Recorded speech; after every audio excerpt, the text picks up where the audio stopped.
Faltan 2.000 millones de dólares para cubrir diciembre. ¿Qué opciones hay? El gobierno busca recursos de multilaterales y en el mercado local. Expertos creen que necesitan presentarse un plan económico creíble y serio. El nuevo ministro de Economía, Juan Carlos Vega, le hace falta alrededor de 2.000 millones de dólares para cubrir este mes de diciembre, este mes de mayores gastos para el Estado. Diciembre. Será un mes complicado, dijo, para la carga fiscal. Por lo siguiente, solo por sueldos que se duplican por el pago del bono navideño, en diciembre el Estado tiene que desembolsar 1.320 millones de dólares al mes. O este último mes, el aporte estatal del 40% para las pensiones de jubilados del IES, 196 millones de dólares. Transferencias a gobiernos locales por el modelo de equidad territorial, 250 millones. Y los intereses de la deuda pública, que son 200 millones de dólares. Solamente en estos 4 rubros sumarían 1.966 millones de dólares, sin contar con otros gastos como la obra pública o el capital de deuda. Por ejemplo, no solamente eso, además existen o están los atrasos de meses pasados que dejó el gobierno de Lasso, y además que hasta octubre ya sumaban 1.749 millones de dólares. Emitir los bonos no es viable, dice el ministro. Una emisión de bonos soberanos en el mercado exterior no es viable con un riesgo país de 1.950 puntos. El riesgo país en Argentina comenzó a bajar. ¿Por qué? Luego de que el presidente electo, Javier Milei, anunciara que resolvería los desequilibrios macroeconómicos, dejando en un segundo plano su propuesta de dolarizar la economía. Mientras tanto, desde la victoria de Noboa, el riesgo país se ha disparado, ha ido subiendo, en especial luego de poner en duda el pago de la deuda en el Ecuador en 2025 y 2026, si es que no se recibía un crédito puente de los multilaterales. Con este nivel de riesgo país, el Ecuador tendría que pagar una suma onerosa o una tasa de interés de 25% anual, 5 o 6 veces más alta de la que se ofrecen los organismos multilaterales. ¿Qué queda por hacer? Sin acceso al mercado internacional de bonos, las opciones que quedan son las siguientes, limitadas. Hasta el 17 de noviembre de este año, la cuenta única del Tesoro, que es como la cuenta corriente del Estado, tendría 179 millones de dólares.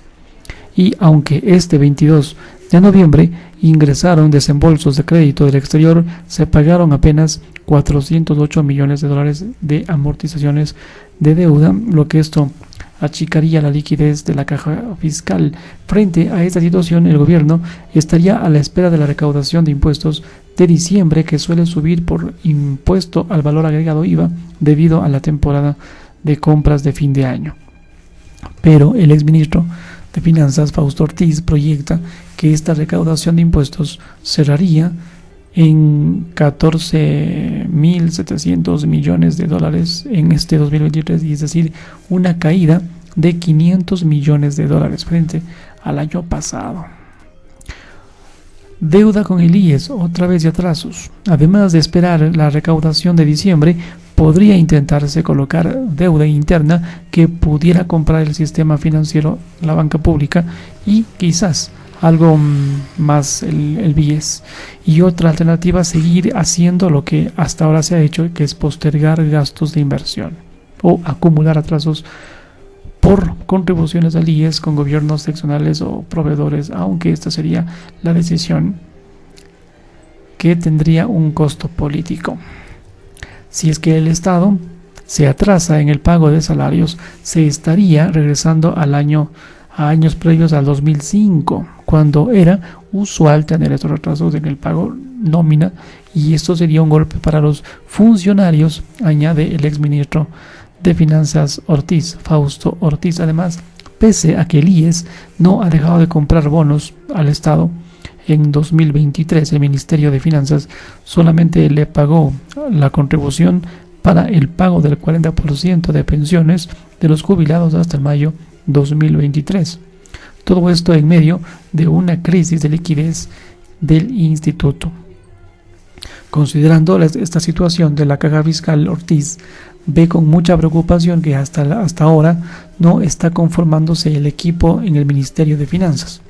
Esta transición entre los equipos de economía de gobierno entrante y saliente empezaría en funciones, lo cual no es una buena idea o señal para el mercado internacional. En este caso estarían estas alternativas no solamente serían opciones a corto plazo, sin que no resuelven el problema estructural de la caja fiscal.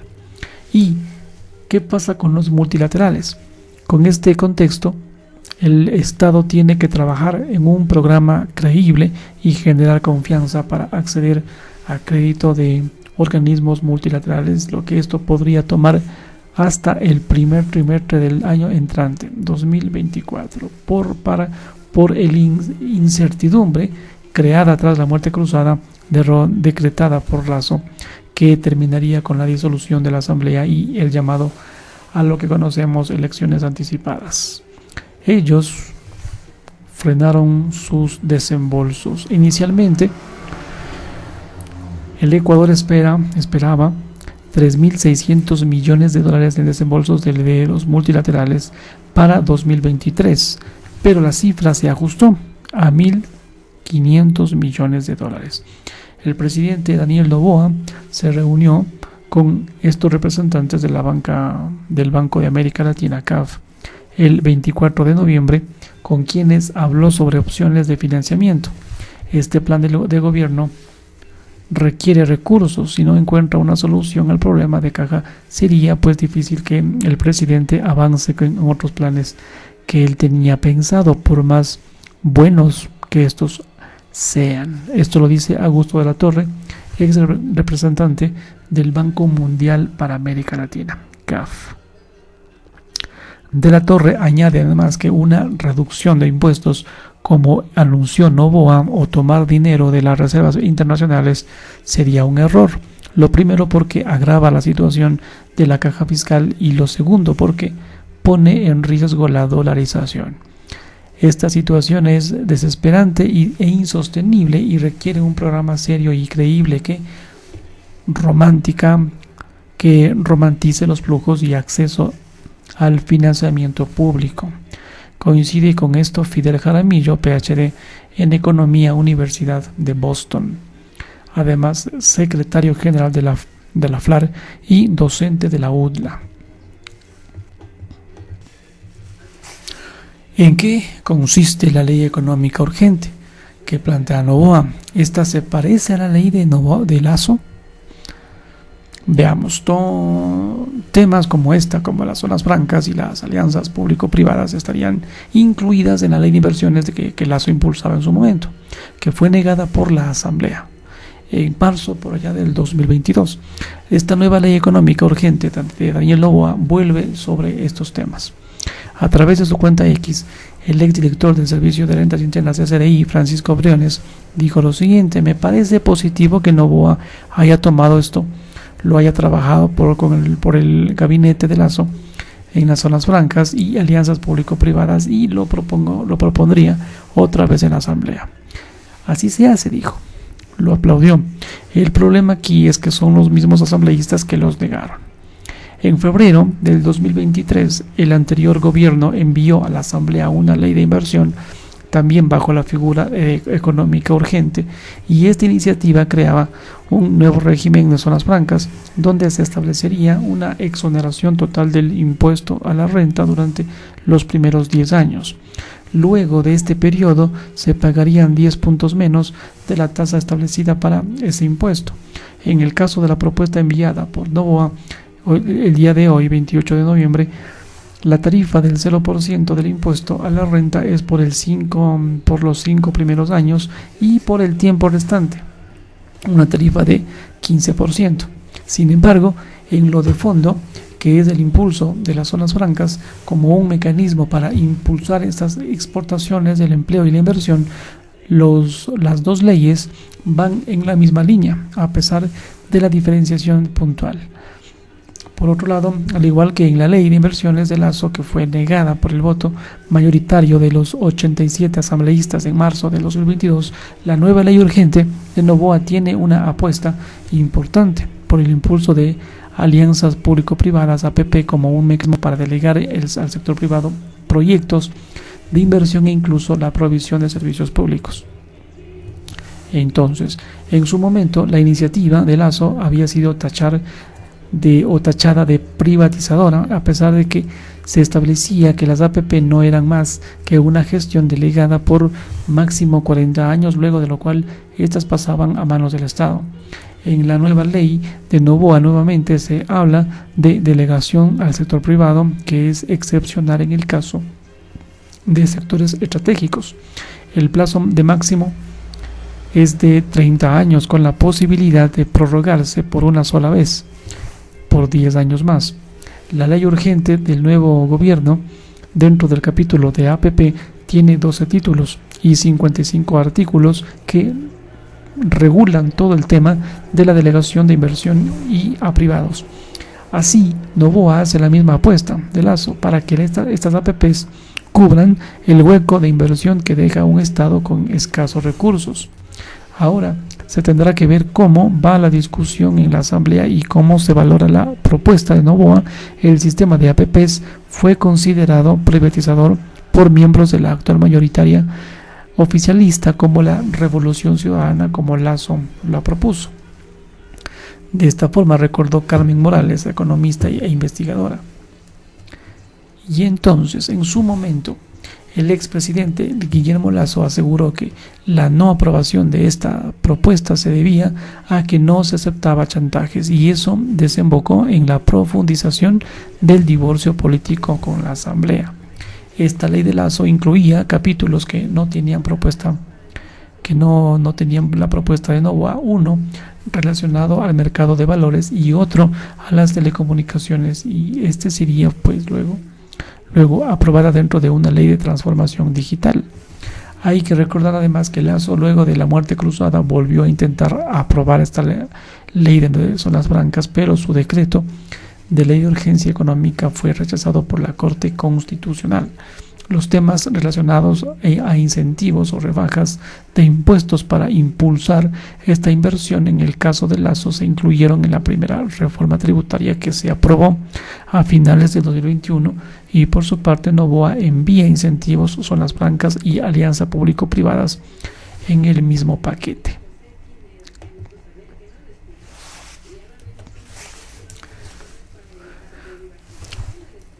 La ley económica urgente enviada por Noboa, ¿en qué consiste?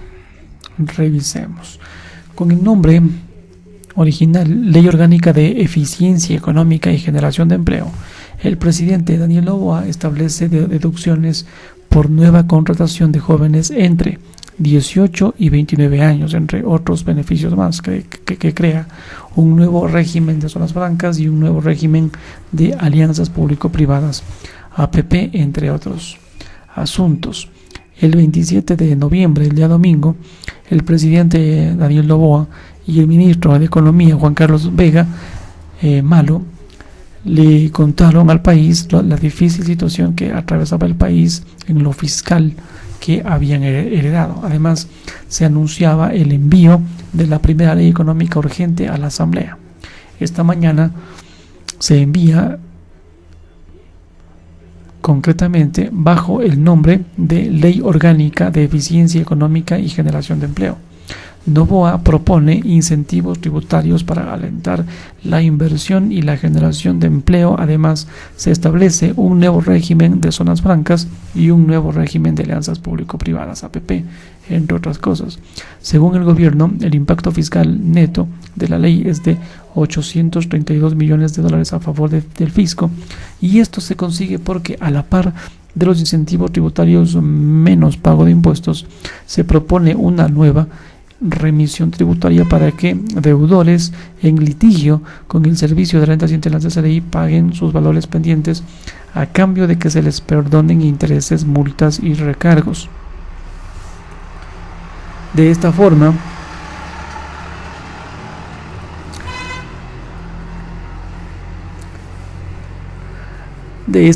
en el 2024 la remisión se tendría un ingreso adicional por una sola vez de 960 millones de dólares, pero los incentivos costarían reducción de ingresos, 128 millones de dólares que se mantendrán permanentemente.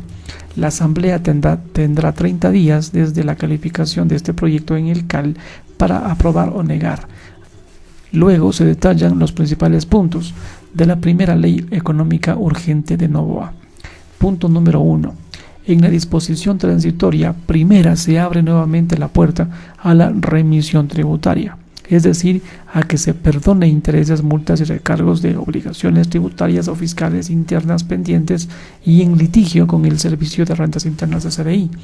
En otras palabras, como ya lo hizo Correa y Lenín Moreno, se planteaba conseguir liquidez de corto plazo y por una sola vez, mediante proponer a los que tienen deudas con el SRI que paguen el capital y se olviden de intereses, multas y recargos.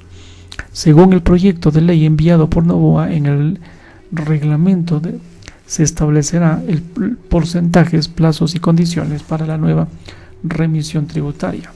En el punto número 2, la exoneración por 10 años del impuesto a la renta para nuevas inversiones productivas, enfocadas en transición y seguridad energética, que serán las de generación de energías renovables no convencionales e industrialización de gases natural y asociado. En el punto número 3, deducción adicional de hasta 90% respecto del gasto de sueldos y salarios sobre los que se haya aportado a la seguridad social a cambio del incremento de nuevas plazas de trabajo, con contratos a plazo o indefinido, es decir, la adición neta de empleos de conforme sean jóvenes entre 18 y 29 años de edad. Por ejemplo, si se contrata 12 nuevas plazas, la deducción adicional sería 20%. Al que se contrata 200, la deducción sería 60%. Se contrata 500, sería 90%. Se aumentará un punto porcentual adicional si es que dentro de este grupo de las nuevas plazas de empleo se contrate al menos uno que sea egresado o graduado de universidades públicas. Se otorga una deducción adicional del 50% de las remuneraciones y además beneficios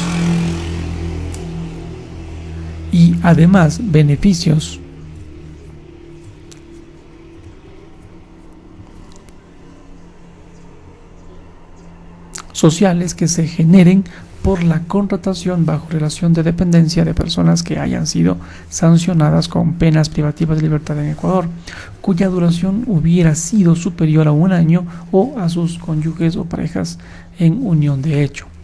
5. La deducción del 150% adicional por gastos de publicidad, promoción o auspicio de deportistas, estudiantes de bajos recursos en formación dual. Becas para estudiantes, entidades sin fines de lucro concentradas en la desnutrición crónica infantil, en la atención a personas con discapacidad o con enfermedades catastróficas. En el punto número 6, exoneraciones de impuesto a la renta por enajenaciones de bienes inmuebles destinados a la vivienda y los rendimientos de depósitos a plazo fijo o a través de valores. 7. Deducción en costos o gastos de contratos de arrendamiento y mercantil, renting, leasing o cualquier otra figura similar. El 8. Devolución del IVA en las adquisiciones de bienes y servicios para la construcción de proyectos inmobiliarios. Esta devolución no deberá demorarse más de 90 días y se hará a través de la emisión de una nota de crédito. Noboa además había anunciado una reducción del IVA del 12 al 5% para todo el sector de la construcción, pero al final esta se opta por la devolución vinculada a proyectos inmobiliarios. 9. autorretención de hasta el 3% sobre el total de sus ingresos por parte de sociedades grandes contribuyentes. 10. Residencia fiscal temporal. A los extranjeros que realicen una inversión productiva de al menos $150,000 y tengan ingresos mensuales de $2,500. El residente fiscal temporal no tendrá obligación de efectuar declaración patrimonial, tampoco causar impuesto a la renta en el Ecuador por herencias, salvo por aquellos bienes que se encuentren situados en el Ecuador. Tampoco tendrá obligación de presentar su renta global, tampoco de manera informativa. Se tendrá que pagar los impuestos indirectos como el IVA. Eso sí, en la disposición general primera se dispone la condonación de la obligación de pago de valores pendientes de impuesto a la renta del ejercicio fiscal 2022 a los contribuyentes sujetos en dicho periodo al régimen especial de negocios populares y microempresa RIMPE. En estos casos no deberá realizar declaración alguna. Las zonas francas, en el punto número 12, se establece un nuevo régimen en zonas francas, que tendrá una tarifa de 0% de impuesto a la renta por 5 primeros años y por el tiempo restante una tarifa del 15%. 13. Se podrá crear zonas francas uniempresariales o multiempresas para actividades industriales, de servicios industriales, de bienes, comercial y logística, servicios de apoyo, entre otras. 14. Se crea el Comité de Estrategia de Promoción y Atracción de Inversiones, que entren en sus funciones tendría que emitir el dictamen favorable para la declaratoria de la zona franca. Vea usted. Se crea el Comité Estratégico de Promoción y Atracción de Inversiones, que entre sus funciones tendría emitir el dictamen favorable para la declaratoria de zona franca. 15. Las zonas francas tendrían un periodo mínimo de existencia 30 años, el cual podría ser prorrogable. También no se podrá crear zonas francas para actividades de extracción minera, exploración o extracción de hidrocarburos y producción o comercialización de armas y municiones. Eso en el punto número 16. 17. Las instituciones financieras públicas, así como las entidades que componen el sistema financiero privado popular y solidario, nacionales o extranjeras, podrán establecer dentro de las zonas francas. 18. Los contratos de trabajo que se suscriban dentro de estas zonas francas deberán considerarse temporales debido a la naturaleza del régimen y podrán ser renovados las veces que sean necesarias, cuando quieran. No se sujetarán a la prohibición que establece las demás normativas en materia laboral. En cuanto a asociación público-privadas, en el punto número 19, se crea un nuevo régimen de asociación público-privada, APP. Este tipo de asociaciones se define como una modalidad contractual de gestión delegada de largo plazo entre una entidad del sector público y otro de gestor privado para el desarrollo y o gestión de un activo público o la prestación de un servicio público en el que el gestor en mención privado asuma riesgos y responsabilidades significativos durante la vigencia del contrato. 20. Se prohíbe a través de la modalidad de APP la privatización, así como la ejecución de proyectos de exploración y explotación en los sectores de minería y petróleo. 21. La delegación de servicios públicos o sectores estratégicos a la iniciativa privada es excepcional. El reglamento de la ley deberá establecer el valor mínimo para que un proyecto de inversión se pueda hacer bajo modalidad APP. 22. Se crea el Comité Interinstitucional de Asociaciones Público-Privadas, CIAP. 23. Los proyectos que se pueden hacer bajo APP incluye: A. El diseño, financiamiento, construcción, equipamiento, operación, mantenimiento y entrega de una obra nueva de infraestructura, así como la provisión de un servicio público.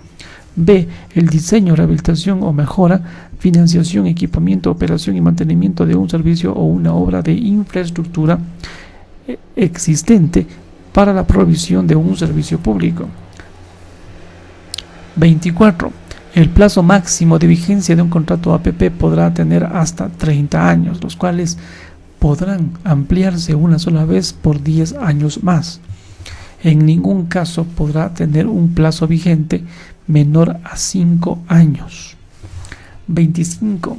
En el marco de los contratos APP celebrados entre el Estado y gestores privados, se autoriza y reconoce la posibilidad de pactar arbitraje internacional, previa autorización de la cláusula compromisoria por parte del Procurador del Estado como mecanismo de resolución de controversias entre las partes acordadas.